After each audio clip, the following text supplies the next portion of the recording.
पिछले दिनों एक वीडियो सोशल मीडिया पर खूब वायरल हुई जिसमें एक सारस पक्षी और एक इंसान के बीच दोस्ती देखी गई। लेकिन अब ये दोस्ती टूट गई है क्योंकि वन विभाग उस बर्ड को अब अपने साथ ले गया है। यहाँ सवाल ये आता है कि क्या है वाइल्ड लाइफ प्रोटेक्शन एक्ट 1972 और आप किन नियमों के तहत पशु और पक्षियों को पाल सकते हैं, और अगर आपने ये रूल्स फॉलो नहीं किया तो आपको जेल भी हो सकती है। तो आज बात करेंगे इसी पर। नमस्कार, मेरा नाम है स्वर्ण और आप देख रहे हैं अनकट।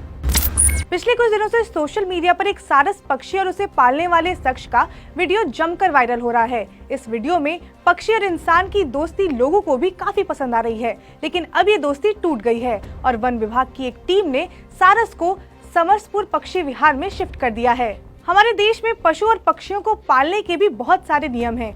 कुछ जानवर खास तौर से संरक्षित होते हैं और उन्हें पालने से पहले हमें कई नियमों से गुजरना पड़ता है। सारस भी उन्हीं संरक्षित पक्षियों में से एक है। ऐसे में सवाल उठता है कि आखिर जंगली जानवरों को पालने या बांधने से पहले किन कानूनों के बारे में जानना जरूरी है। तो आज हम एक एक करके उन्हीं पर चर्चा करेंगे। भारत का संविधान देश के हर नागरिकों की तरह ही जानवरों को भी जीवन जीने की आजादी देता है। अगर कोई व्यक्ति जानवरों को मारने या प्रताड़ित करने की कोशिश करता है तो इसके लिए संविधान में कई तरह के दंड के प्रावधान हैं। इसके अलावा हमारे देश में कई जानवर ऐसे भी हैं जिसे मारने या प्रताड़ित करने पर आपको जेल भी हो सकती है। सबसे पहले हम ये जानते हैं कि क्या है सारस पक्षी का पूरा मामला। तो उत्तर प्रदेश की अमेठी के मंडखा गांव में रहने वाले आरिफ को उसके खेत में लगभग 1 साल पहले एक घायल सारस मिला था। जब आरिफ ने उस सारस को देखा तो उसके पैर में चोट लगी हुई थी। घायल होने के कारण उसने उसे अपने घर ले जाकर सारस का इलाज किया।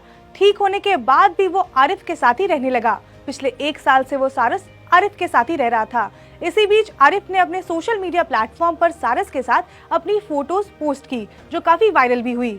वीडियो वायरल होने के बाद समाजवादी पार्टी के अध्यक्ष और राज्य के पूर्व मुख्यमंत्री अखिलेश यादव आरिफ और उसके दोस्त सारस से मिलने के लिए अमेठी पहुंचे, लेकिन उसके बाद ही वन विभाग सारस को अपने साथ ले गए। वन विभाग के अधिकारियों का तर्क है कि आरिफ उसकी अच्छे से देखभाल नहीं कर पा रहा था, इसलिए सारस को वो अपने साथ ले गए हैं।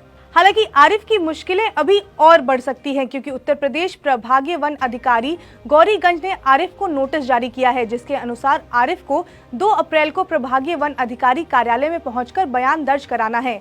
भेजे गए नोटिस में उस पर वन जीवन संरक्षण अधिनियम की धारा 2, 9, 29, 51 और 52 का उल्लंघन करने का आरोप लगाया गया है। इस नोटिस का अखिलेश यादव ने विरोध जताया है। अखिलेश यादव ने एक प्रेस कॉन्फ्रेंस करके केंद्र सरकार पर निशाना साधते हुए कहा कि मैं जिससे भी मिलने जाता हूं, सरकार उससे सब कुछ छीन लेती है।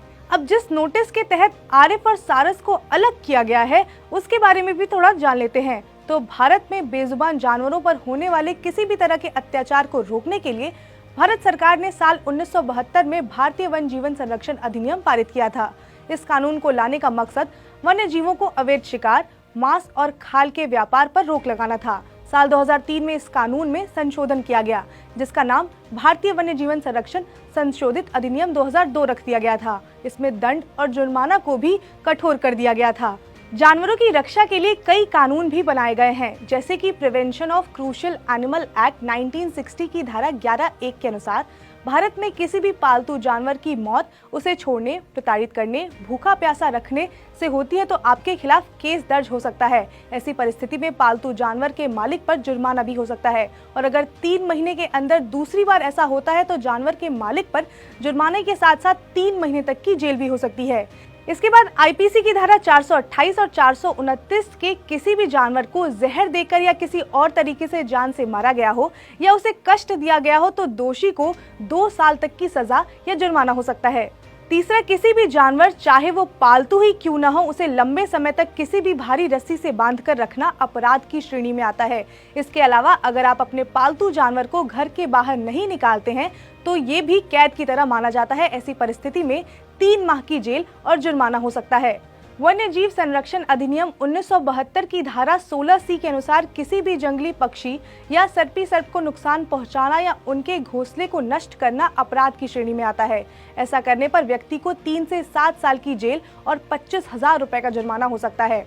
पशु पक्षियों को अलग अलग प्रजातियों के संरक्षण करने के लिए भी नियम कानून बनाए गए हैं। वन्य जीव संरक्षण अधिनियम 1972 में 66 धाराएं और 6 अनुसूचियां हैं। इन अनुसूचियों में पशु पक्षियों की सभी प्रजातियों को संरक्षण प्रदान किया गया है। अनुसूची 1 और 2 के तहत जंगली जानवर और पक्षियों को सुरक्षा प्रदान की जाती है और इस नियम का उल्लंघन करने वाले व्यक्ति को सजा का प्रावधान दिया जाता है। वहीं अनुसूची 3 और 4 भी जंगली जानवरों और पक्षियों को संरक्षण देते हैं, लेकिन जिन जानवरों को रखा गया है उनके साथ किए गए अपराध पर भी सजा का प्रावधान काफी कम है। अनुसूची 5 में उन जानवरों को रखा गया है जिसका शिकार किया जा सकता है, जबकि अनुसूची 6 में शामिल पौधों की खेती और रोपण पर रोक लगाई गई है। तो आई होप अब आपको समझ में आ गया है कि भारत में पशु और पक्षियों को पालने के क्या नियम हैं। अगर आपको ये वीडियो पसंद आई हो तो लाइक करें, शेयर करें, सब्सक्राइब करें अनकट को।